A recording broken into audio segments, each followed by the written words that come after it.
Hi everybody, this is Dino Chris from Prehistoric Facts, and this is a special episode, and we're going to be talking about one of my favorite plant-eating dinosaurs of all time, and it's actually my favorite plant-eating dinosaur of all time, and one of the most iconic dinosaurs in the Jurassic, and that is Stegosaurus. And Stegosaurus, the name in Greek or Latin, means a roof lizard, found in North America basically, and is Jurassic, late Jurassic, around 150 to 145 million years ago. Size can range from 20 feet to 25 feet long and probably weigh 2 to 4 tons. That's probably my best estimate of that. Of course, it's a herbivore. And the characteristics of Stegosaurus is basically those plates on the back and the spikes on the tail, those small front legs and the long back legs, and that's pretty much how it actually is that, see, Stegosaurus is a slow-moving dinosaur. And when you think of those long back legs, you would think, oh, it's probably pretty fast, it probably goes pretty fast, right? Well, you see, the back legs are fast in terms of actually moving the rear end from side to side and all that. And all that's because, you see, it needs to defend itself, and that's why those spikes on the tail that are called thagomizers, those are probably the greatest dinosaur weapons that have ever evolved. I love the tail spikes of Stegosaurus. And you see, these thagomizers are actually cone-shaped and straight. And that means that those are weapons that are basically to puncture the predator and basically pull out and back off. That's basically what it is. If it's not going to hang on to the predator, because if it was going to hang on to the predator, it would actually be curved. That's why predatory dinosaurs have curved claws and curved teeth. That's why they need to actually hang on to their prey. Whereas Stegosaurus, it doesn't need to actually eat meat that much anyway, because it's not really a carnivore, because it's a herbivore. It only eats plants, and so whenever it's being preyed upon, it will actually show off its plates, basically, because I think the plates would actually be display structure. That's what they're used for. They're not really used for warming or cooling down the animal, because I don't believe that. I don't think that's really what those plates are for. I mean, it's still highly debated about what the plates are used for, but even though that's what Stegosaurus is actually kind of using those plates for, is for display. That's why display structures in dinosaurs are very important. You gotta know who you are. Dinosaurs in the neighborhood have to know who you are, and also for your own species to find out if you're male or female, you know. And so probably males will probably be larger in the fact that they need larger territory, and also they need to have that large territory in order to actually possibly find females that wander into their territory. And so, and with those plates, they're not really attached to the skeleton that much, just because, you see, they are bone. It is bone. The plates are bone. It's just basically, when you actually look at them, they're very thin and they're not really attached to the skeleton. So pretty much they'd be held on by ligaments or bits of muscle that would actually just be hanging on to the plates. But even though if a predator tries to nab one of those, it would just be almost a little bit of a snack. So if a predator can actually just twist and pull that plate, it would just come off, and basically that Stegosaurus would probably be missing a plate mostly. But even though there's bite marks on Stegosaurus plates that actually have where a predator has bitten off some parts of the plates, where basically it could be just a little tasty snack, well, just a small bit of a snack. And of course, being in the Jurassic era, there's some big predators around, like Allosaurus, Torvosaurus, and possibly Saurophaganax. And so probably what Stegosaurus would I think pretty much Stegosaurus would probably be loners. They'll probably be lone herbivores. So they probably don't want to do anything with each other, even though they probably did live in small groups. I'd probably say small groups, so probably say like 3 to 5. That's probably a good estimate of how much they probably would have a social interaction with each other. And considering that Stegosaurus with Stegosaurus having a small head, it needs to eat a small variety of plants to get into its mouth, and that cone-shaped head is basically to pick at those ferns or those low shrubs to actually.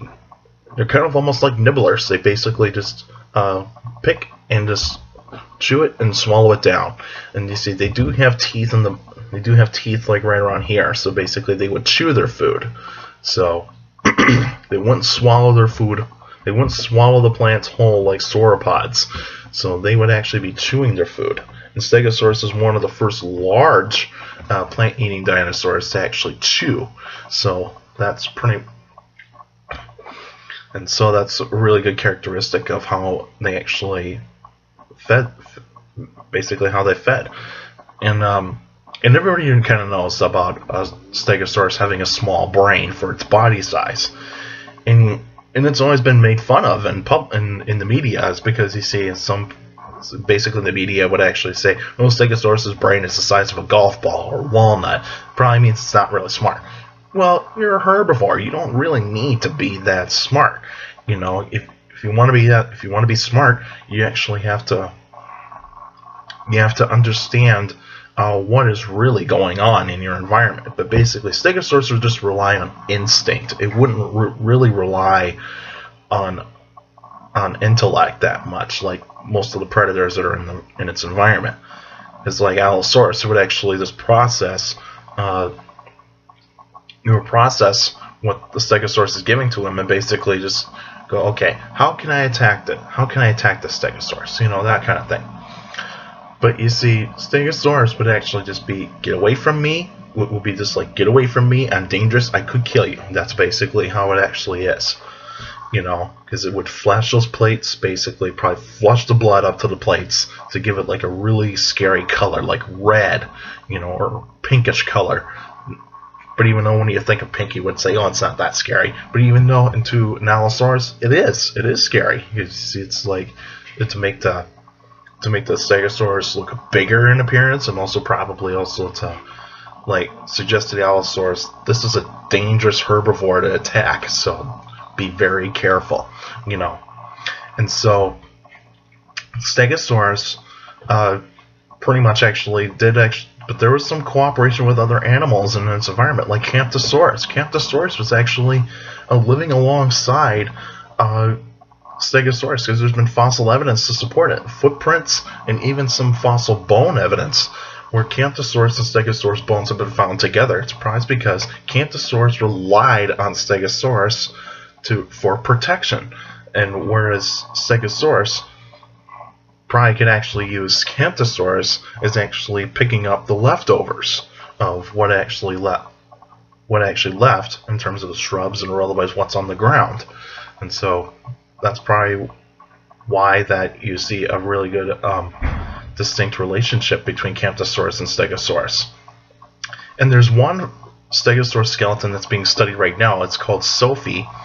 It's a teenaged Stegosaurus, and they're trying to figure out what its weight actually is. So basically, they scan the skeleton, and they just use supercomputers to basically add equations and actually to make add on the organs and the muscle and the skin in order to find out how much this dinosaur actually weighed. And you see, that's always a big issue, is how much really dinosaurs actually weighed. I mean, that's usually an issue, because back in the day, way back, they just basically used the circumference of the femur, and then just basically guess what the weight is of that animal. That's why when Giganotosaurus was found, they thought that Giganotosaurus was actually heavier than Tyrannosaurus rex, but that's not the case anymore, you know. So basically, if Stegosaurus is probably heavier than what we actually thought it would, it was, then probably we'd actually be looking at it as probably like, maybe it actually ate a lot more plants than we actually thought. Probably didn't actually nibble a lot of. Probably didn't nibble as much. Probably just nibbled a bunch of plants, and basically probably just like ate like crazy throughout most of its day, and then basically just find water, and then find a mate, and then go about its business like it usually does. And so that's probably how it probably would go.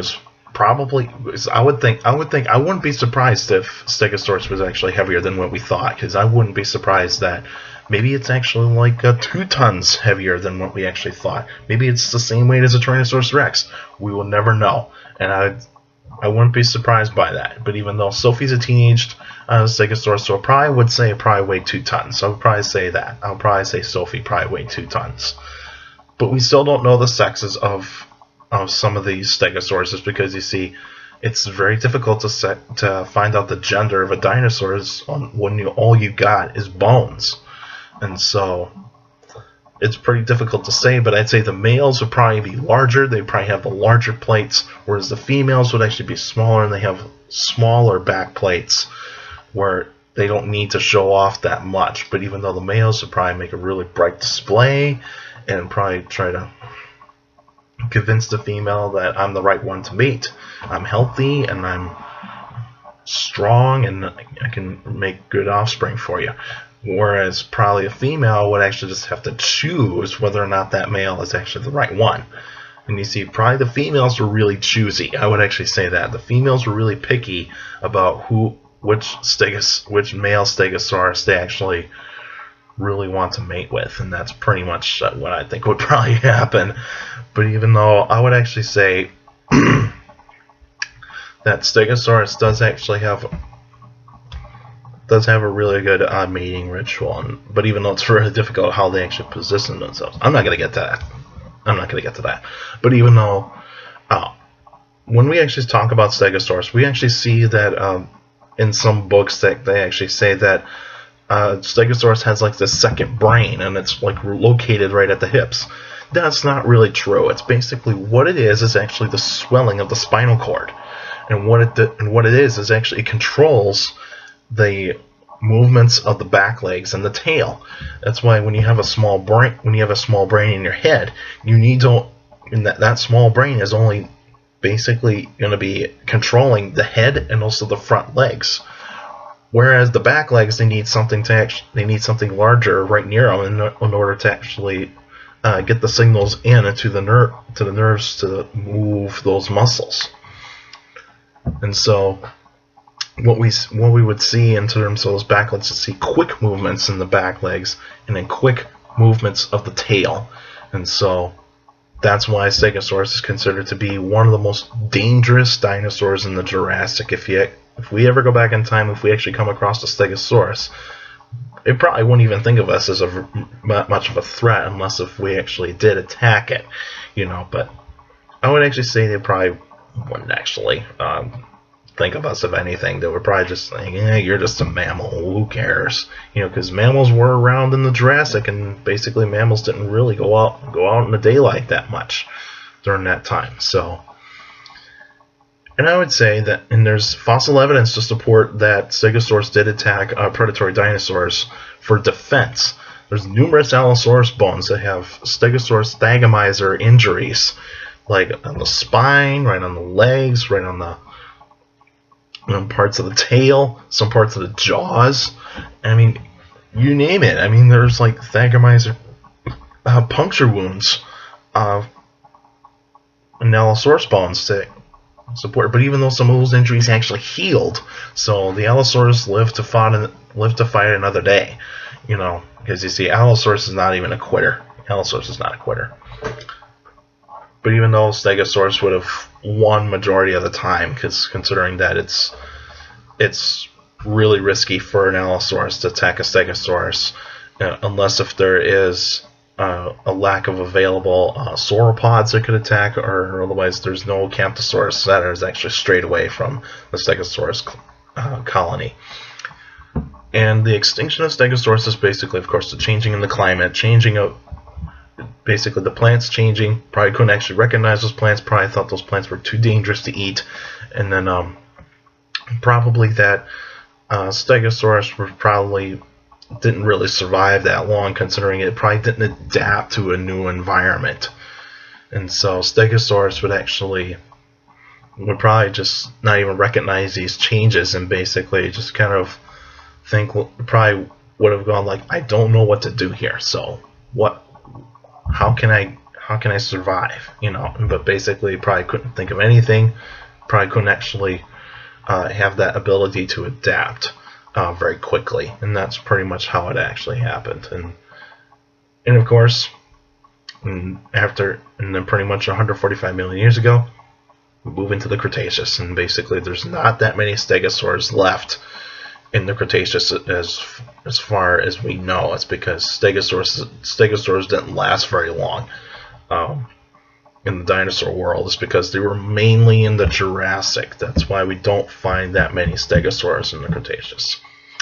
Alright, that's it for now, and next week we'll be an answering questions episode. So if you got a question about dinosaurs or any other prehistoric life, feel free to email me at dinocris71@gmail.com, or otherwise you can follow me on go on the Facebook page, Prehistoric Facts with Dino Chris. Like the page, you can actually post the questions in the comment section on any Facebook post.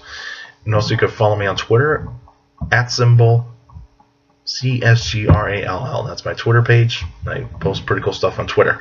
And also take care of the people around you. And also for younger people out there, make sure to listen to your parents, your teachers, and your guardians. Those are the best motivation you can have for a good education. It's very important to have a good education, because with a good education, you get a good job in the future. Alright, that's it for now, and I'll see you guys next week.